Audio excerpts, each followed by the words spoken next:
The problem with a 10-inch Dobsonian, or should I say my problem, or it can be your problem also.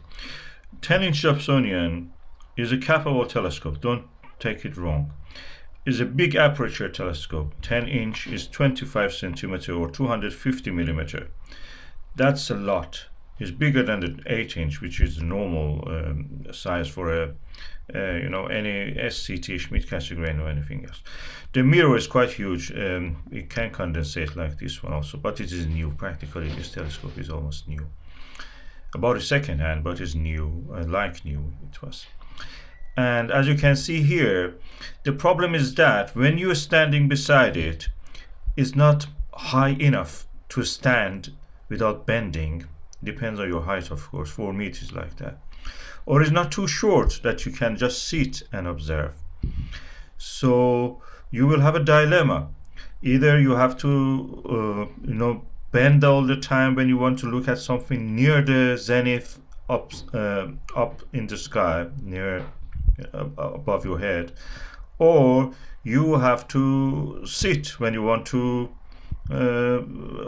observe something near horizon. Either way, you have to put something under it. In this case, I'm using a tree log. The problem with that is that it should be 50 centimeter in diameter. In this case, it's just at the border, but any little movement of the Dobsonian may, one of the legs will be out of the balance with that falls down practically. One of the legs, I mean.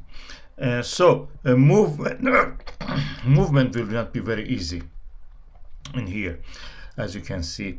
And so another solution is to use a water bottle stand. If you have a water bottle, which you use to put the water in it, well, like a water tank.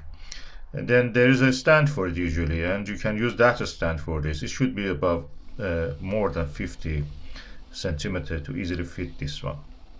Either way, 10 inch is a good size, but the height of it is not enough for you as a Dobsonian. So you have to add something underneath. In this case, I've added this log, as you can see here.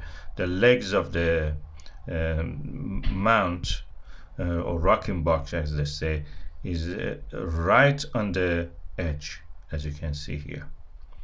And 1, 2, 3 legs. That's the central port, central shaft. And if you do that, that's a good good adjustment for reaching the correct height. Unless you are a kid, that will be really perfect for you. You will not need anything. You can just stand behind it or sit beside it, I should say, or stand beside it and just observe. Other than that, it's too small.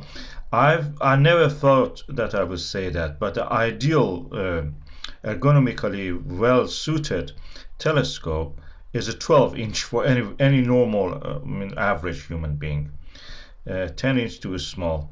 That's my problem. That can be your problem when you get a 10 inch Dobsonian, unless you want to keep it in your flat, which is apartment or inside your room. That's the only use.